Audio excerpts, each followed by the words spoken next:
யோர்தானை போல் நிற்கும் பெரும் தடைகள் அபிஷேகத்தால் இன்று விலகிடவே. யோர்தானை போல் நிற்கும் பெரும் தடைகள் அபிஷேகத்தால் இன்று விலகிடவே. அக்கினி அபிஷேகம் இப்பொழுதே என் மீது ஊற்றிட வேண்டுமையா.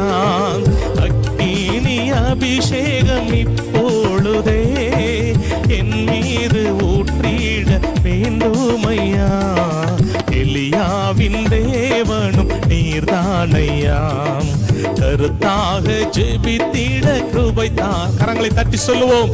எலியாவின் தேவனும் நீர்தானையாம், கருத்தாக ஜெபித்திட கிருபை தாருமே. எலியாவை போல உந்தன் முன்பு